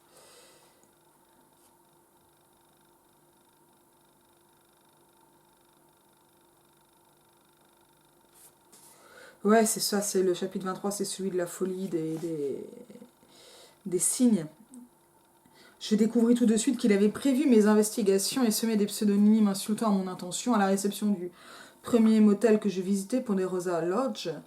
Son épigramme perdu au milieu d'une douzaine d'inscriptions manifestement humaines disait « Dr Graciano Ferguson, Mirandola, New York ». Ces échos de comédie italienne ne pouvaient manquer de me frapper, bien sûr. L'agent indéniable m'informait que le monsieur était resté alité pendant 5 jours avec un mauvais rhume, qu'il avait laissé sa voiture à réparer dans un garage quelque part, et qu'il était reparti le 4 juillet. Oui, la dénommée Anne-Laure avait travaillé autrefois à l'hôtel, mais elle avait maintenant épousé un épicier de Cedar City. Par une nuit de lune, je tendis une embuscade à Murray. Automate en souliers blancs dans une rue solitaire était sur le point de hurler, mais je parvins à l'humaniser en me mettant tout simplement à genoux devant elle et en implorant son aide à grand renfort de glapissement pieux, etc., etc. Et donc on a des moments de déraison absolue du personnage à partir de ces signes qui sont complètement fous, mais qui vont montrer comment donc, le personnage commençait d'Humbert Humbert devenait de plus en plus dangereux et de plus en plus fou avant. Là, il est très franchement, mais ça pose évidemment cette question de à quel moment sombre-t-il ? Est-ce qu'il ne le fait pas dès qu'il commence à considérer les petites filles comme des nymphètes ? Ou certaines petites filles comme des nymphètes. On va noter notamment dans ses meilleurs moments, alors voilà, les indices qu'il laissait, page 420, ne permettaient pas d'établir son identité, mais reflétaient sa personnalité, ou du moins une certaine personnalité homogène et frappante, son genre, son type d'humour, dans ses meilleurs moments du moins. La tonalité de son esprit n'était pas sans affinité avec les miens. Il me singeait, se moquait de moi, ses allusions étaient hautement intellectuelles, il était cultivé et connaissait le français. Il était expert en logodédalie et en logomancie, il était amateur d'érudition sexuelle, il avait une écriture féminine, il savait changer de nom, mais il ne pouvait déguiser ses T, ses W et ses L très particuliers, quoi qu'il fît pour les incliner quelque part.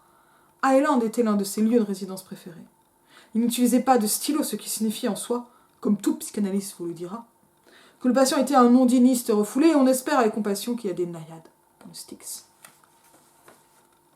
Alors, moi, je sais pas, comme ondiniste, c'est quelqu'un qui aime qu'on se fasse le pipi, quoi. Évidemment, là, le tout est délirant, au point qu'on ne sait pas s'il existe ou pas, et voilà. Et ça, c'est aussi quelque chose qui va être extrêmement intéressant dans cette espèce d'interprétation complètement démesurée, sans arrêt, sans déraisonnable, qui n'a plus de critères, voilà, qui s'élance. Et donc, voilà, l'usage du crayon papier comme révélateur d'un fétichisme sexuel n'a aucun sens, en fait. Mais vous pouvez pas dire, quand on vous dit vous êtes refoulé quelque chose, c'est quasi impossible de le nier, parce que c'est au nom, on vous dit c'est refoulement. Ouais.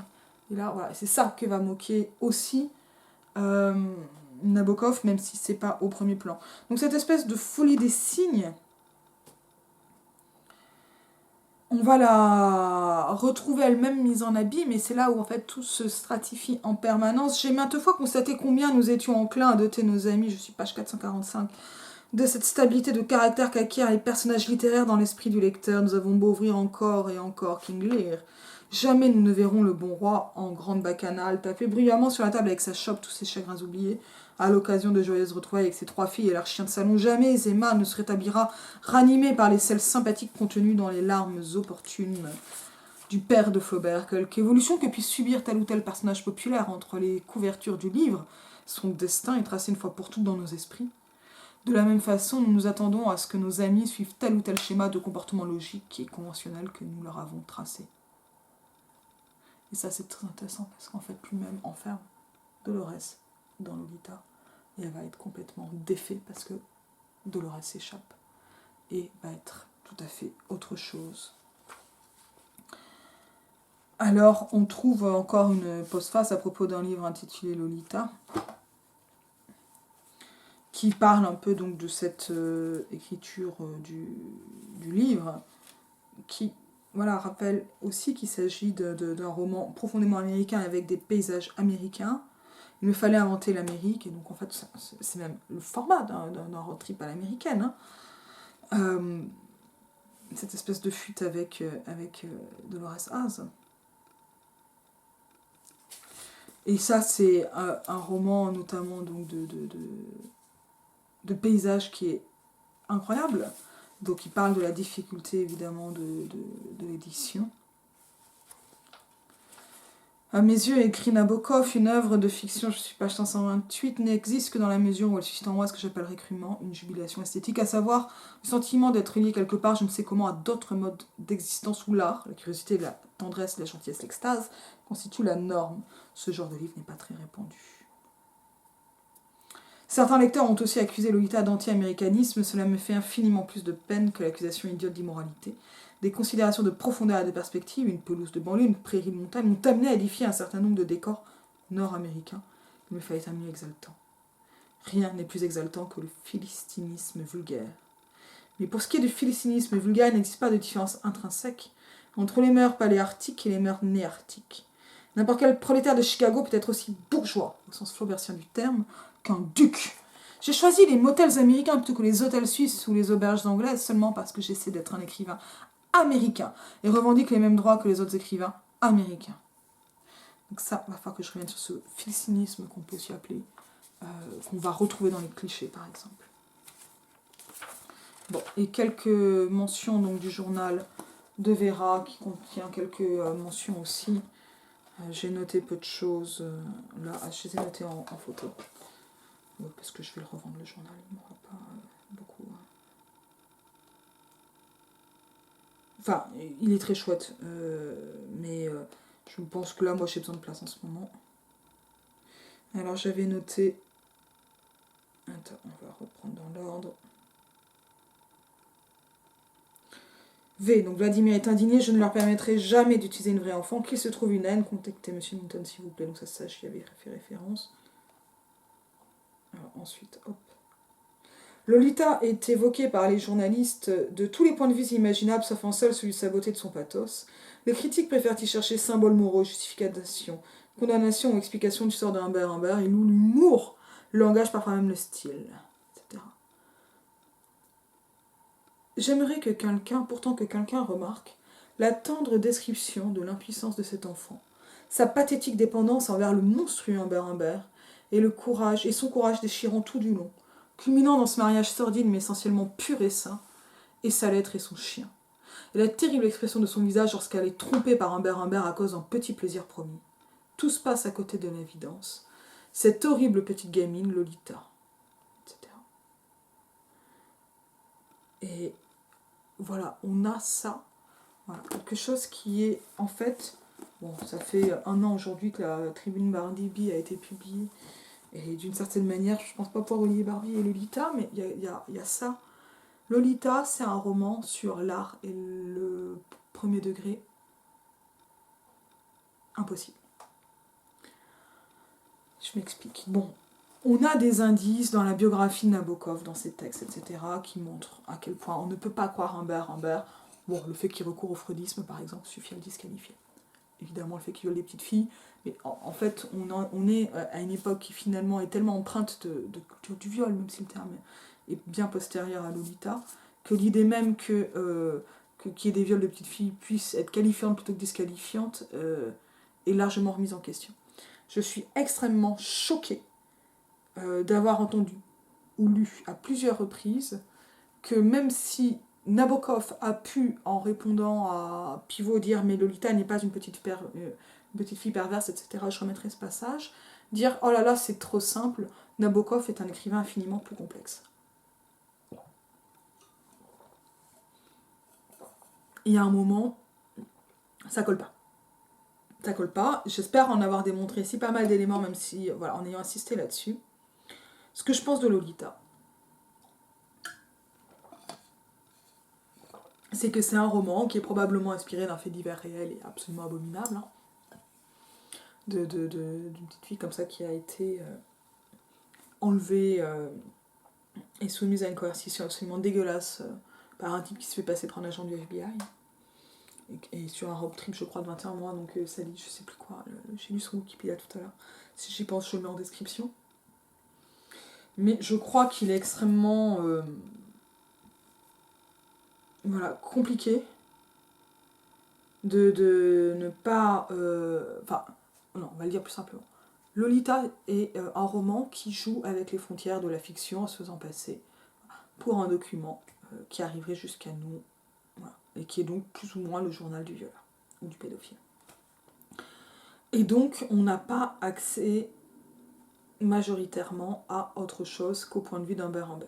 Est-ce que pour autant, c'est un roman qui est fait pour que l'on épouse et que l'on ait de l'empathie pour Amber Amber, ou est-ce qu'il ne s'agirait pas plutôt d'un dispositif, dans le sens d'un Gamben par exemple, d'un genre de piège, permettant de lire, de faire autre chose de ce texte? Moi, je pense que c'est de ça dont il s'agit. Mais je ne pense pas que ce soit un roman qui soit là, comment dire, contre ou pour la pédophilie. Je pense qu'il s'agit bien plus sûrement, et certainement, d'un roman qui utilise la pédophilie pour parler du fantasme et de l'obsession, de la hantise et du ridicule, notamment du freudisme, mais c'est pas la cible principale, et de ce que peut être donc... C'est un roman sur une fixation. C'est un roman sur l'impossibilité de lire les signes et d'avoir des lectures simples de choses complexes. Et aussi parfois, ou qui va avoir des lectures complexes de choses simples. C'est le roman sur quelqu'un qui est tellement enfermé en soi qu'il n'est pas capable de comprendre ou de supporter la liberté d'une petite fille et l'autonomie d'une petite fille, et qui a besoin de s'approprier absolument toutes les dimensions de cette petite fille, et qui se retrouve ainsi à pourchasser jusque par le paysage, et réellement, etc., et jusqu'en lui-même. Donc c'est un livre beaucoup plus sur la hantise et l'obsession que sur spécifiquement la pédophilie. Il se trouve que la pédophilie, à mon avis, là c'est une lecture très, très personnelle, est la représentation limite la plus dérangeante, la plus éthiquement interrogeante et littérairement celle qui va mettre la tension la plus haute que pouvait trouver un écrivain comme Nabokov. Peut-être pour des raisons biographiques, ouais, je me souviens sur votre rivage, vous nous avez dit qu'il était probable que son oncle avait été victime et qu'il l'ait su. Et que Lolita soit entre autres le souvenir d'un souvenir.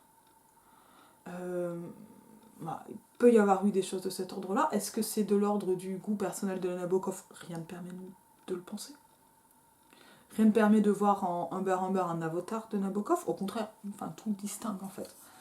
Même si, voilà, Humber Humber est européen, mais il est suisse, il est pas russe. Hein,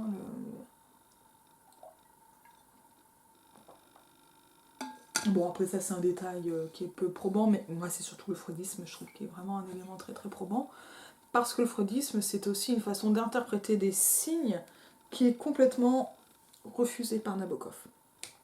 Je ne donne pas mon avis, moi, là, sur Freud, hein, ou sur la psychanalyse, mais voilà, ce qui va se passer, c'est de cet ordre-là. Comment, finalement, le texte est un texte qui met à distance un certain rapport au monde et à la culture. Et voilà, c'est donc pour ça que c'est voilà, pas un roman sur la pédophilie, mais que c'est un roman qui va utiliser la pédophilie. Et ça amène des espèces de distorsions de lecture qui sont absolument effarantes, à mon avis, extrêmement dangereuses, qui disent beaucoup de la culture dans laquelle on baigne, mais ça me paraît aussi particulièrement complexe, ouais, d'en faire un texte qui ne serait un texte que sur dénoncer la pédophilie. Et je crois que d'un point de vue éthique, ou social, ou sociétal, même si j'aime pas sociétal, ou référentiel, bon, ben, Nabokov aime pas la pédophilie, mais le propos n'est pas la pédophilie, en fait, ou la pédocriminalité. La question, voilà, est beaucoup plus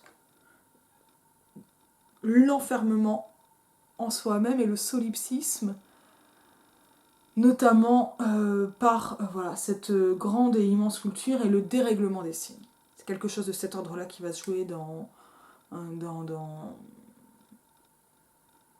Lolita, à mon avis, et qui n'est pas ramené à un regard qui serait masculin dans le sens tous les hommes, mais ce que l'on peut appeler un male gaze, et un male gaze, est une espèce de démonstration absolue, et qui en même temps se retourne contre le personnage. Et ce sont les ridicules ou la dimension tragique du personnage qui vont transparaître, ou comme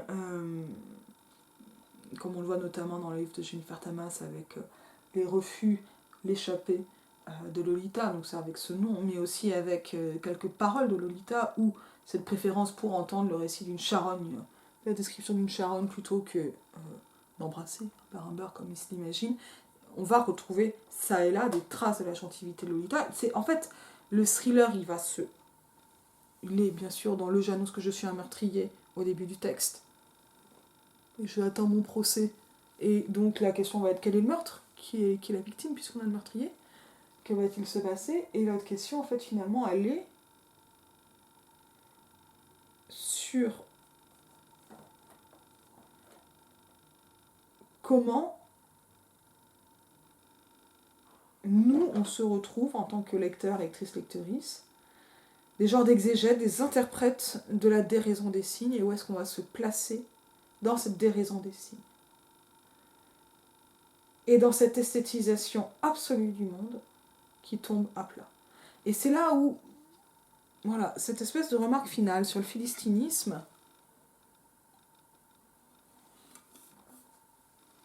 est très paradoxale, parce que finalement, est-ce que c'est spécifiquement anti-américain ou anti-philistin ? Mais bien sûr que c'est anti-philistin, et que c'est aussi contre une certaine forme, donc ce qu'il appelle le philistinisme, c'est aussi le kitsch de Kundera, ou voilà, des espèces de clichés à la Homé, au dictionnaire des idées reçues de Flaubert, etc. C'est le même bourgeois, dit-il, du prolétaire de Chicago qu'un duc.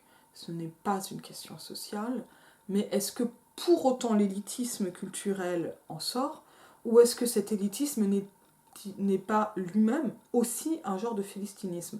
Je crois que c'est de ça dont il va s'agir principalement, et d'avoir quelque chose qui, au sein même du philistinisme, peut toucher au sublime, et qui fait tout ce qu'il est possible de faire pour cacher le sordide sur lequel repose pas seulement la société américaine, la société des adultes en quelque sorte. Et le fait même que l'on puisse pas courtiser une fille de 12, mais qui n'est pas le problème pour une fille de 16. Je pense que c'est